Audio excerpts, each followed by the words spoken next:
A very good evening to everyone. शाम की चाय के साथ 10 इम्पॉर्टेंट करंट अफेयर सेशन में आपका स्वागत है। आज दिनांक है 11 फरवरी 2021। तो चलिए आज के सभी इम्पॉर्टेंट करंट अफेयर्स को देख लेते हैं। पहला प्रश्न है, असम के मुख्यमंत्री सर्बानंद सोनोवाल ने बुधवार को अपनी कैबिनेट की मीटिंग में किस एथलीट को पुलिस उपाधीक्षक बनाने का फैसला किया है। आपको बताना है कि असम की कैबिनेट मीटिंग में किस एथलीट को डीएसपी बनाने का फैसला लिया गया है। उत्तर है हिमा दास। हिमा दास को बनाया जाएगा डीएसपी। हिमा दास का निकनेम आप जानते हैं ढींग एक्सप्रेस है। क्लियर, याद रखिएगा। हो सकता है यह प्रश्न आपको आगे आने वाली परीक्षाओं में देखने को मिल जाए। अगला प्रश्न देखते हैं, किस वरिष्ठ पत्रकार को महात्मा गांधी राष्ट्रीय पत्रकारिता पुरस्कार दिए जाने की घोषणा की गई है।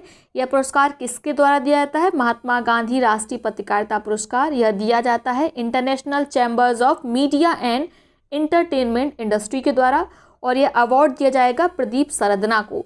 इन्होंने कई सारी न्यूज चैनल में काम किया, इसके साथ ही यह फिल्म समीक्षक भी थे, फिल्म क्रिटिक थे, याद रखना है। ठीक है, अगला प्रश्न देखते हैं, किस देश ने भारत के साथ अपने क्षेत्र में लालंदर सहतूत बांध के निर्माण के लिए एक समझौता ज्ञापन पर हस्ताक्षर किया है? लालंदर क्षेत्र किस देश में पड़ता है? यह पड़ता है अफगानिस्तान में। ठीक है, और यहीं पर बनाया जा रहा है सहतूत डैम, ताकि जो काबुल है वहाँ पर जल आपूर्ति की जा सके, और इसके लिए समझौता किया गया अफगानिस्तान और भारत के मध्य। क्लियर, याद रखिएगा।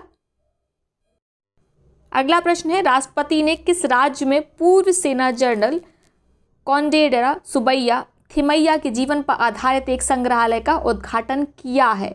तो राष्ट्रपति रामनाथ कोविंद के द्वारा कर्नाटक में एक जीवन आधारित संग्रहालय पर उद्घाटन किया गया है। किसके जीवन पर आधारित है? पूर्व सेना प्रमुख जनरल कॉन्डेरा सुबैया थिमैया के जीवन पर आधारित। याद रखिएगा, मोस्ट इंपॉर्टेंट है। अगला प्रश्न है, नॉर्ड स्ट्रीम 2 पाइपलाइन का निर्माण किन दो देशों के बीच किया जा रहा है? नॉर्ड स्ट्रीम 2 पाइपलाइन, इसके द्वारा आपूर्ति की जाएगी नेचुरल गैस की रूस के द्वारा जर्मनी को, यानी रूस निर्यात करेगा नेचुरल गैस को जर्मनी से। ठीक है, ये जो पाइपलाइन है ये बाल्टिक सी से होकर गुजरेगी, ये याद रखिएगा। इसकी लंबाई 1200 किलोमीटर है। ठीक है, इसका से क्या लाभ होगा? जो गैस निर्यात है उसमें लगभग 200% की बढ़त आएगी। क्लियर हो गया। इसके साथ ही आज आप जानते हैं 11 फरवरी है, तो आज कोई खास इंपॉर्टेंट दिन तो नहीं है, लेकिन एक दिन आप याद रख सकते हैं। आज होता है international day of women and girl in science. इसे शॉर्ट में वुमेन इन साइंस भी बोला जाता है। तो आपको याद रखना है 11 फरवरी को मनाया जाता है international day of women and girl in science. ठीक है, अंतर्राष्ट्रीय दिवस महिलाओं और लड़कियों का किसमें? विज्ञान में। यानी कि विज्ञान में किस तरीके से महिलाओं को प्रोत्साहित किया सकता है, उन्हें प्रोत्साहित किया जाए, साथ में कि वो क्या करें, ग्रेजुएट करें, पोस्ट ग्रेजुएट हो, साथ में रिसर्च वगैरह कंडक्ट करें साइंस में। इससे संबंधित होता है यह दिवस international day of women and girls in science. ठीक है, 11 फरवरी को आयोजित किया जाता है।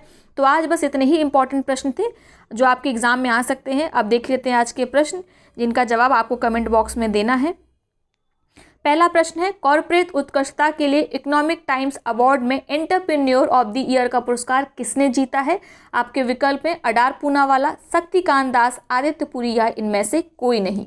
ठीक है, तीनों ही प्रश्नों का उत्तर एक ही कमेंट में लिखिएगा ताकि आपके कमेंट को पिन किया जा सके। अगला प्रश्न है, असम के किस शहर को शहीद नगर के नाम से जाना जाता है? आपके विकल्प हैं जोरहाट, सिलचर, डिब्रूगढ़, ढेकियाजुली। मोस्ट इंपॉर्टेंट प्रश्न है, ये आपको आने वाली परीक्षा में देखने को मिल जाएगा। अगला प्रश्न है, इनोवेशन इंडेक्स 2021 में भारत को कौन सा स्थान प्राप्त हुआ है? 53, 50, 46 या 34। आपको बताना है कि इस वर्ष कौन सा स्थान प्राप्त हुआ है भारत को इनोवेशन इंडेक्स में। साथ में बताइएगा इनोवेशन इंडेक्स किसके द्वारा जारी किया जाता है। अब देख लेते हैं पिछले प्रश्नों को, जिसका जवाब सबसे पहले सुधीर कटियार जी ने दिया था। उनके कमेंट को पिन किया जा चुका है। पहला प्रश्न है, सनडांस फिल्म फेस्टिवल 2021 में किस भारतीय डॉक्यूमेंट्री फिल्म ने ऑडियंस अवार्ड जीता था? मोस्ट इंपॉर्टेंट है यह प्रश्न। ठीक है, डॉक्यूमेंट्री फिल्म का नाम क्या है? राइटिंग विद ए फायर या राइटिंग विद फायर, याद रखना है। यह जो डॉक्यूमेंट्री है, इस डॉक्यूमेंट्री में बताया गया है कि एक न्यूज़पेपर है खबर लहरिया, ठीक है, उसका उदय कैसे हुआ।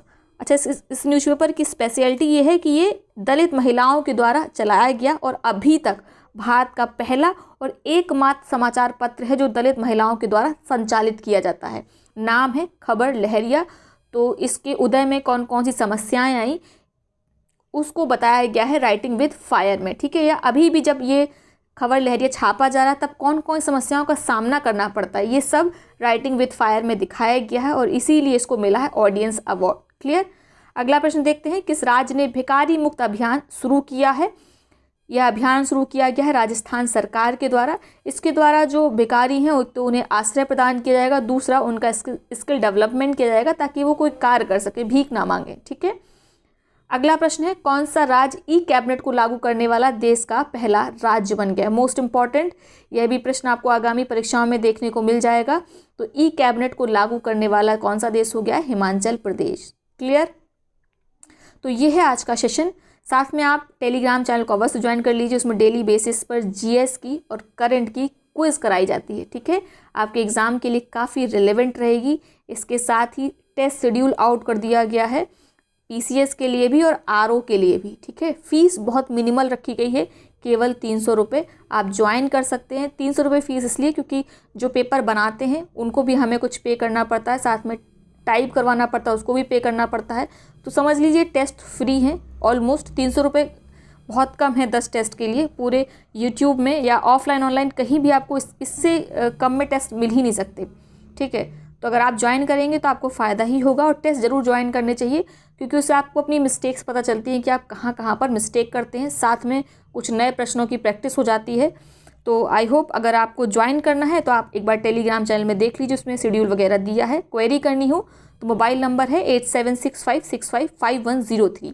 आप इस पर टेलीग्राम मैसेज के द्वारा पूछ सकते हैं। नंबर नोट कर लीजिए 8765655103, ठीक है। तो फिलहाल आपको अगर आज का वीडियो पसंद आया हो तो वीडियो को लाइक करिएगा, साथ ही अपने मित्रों सहपाठियों के साथ शेयर अवश्य करिएगा। बहुत बहुत धन्यवाद।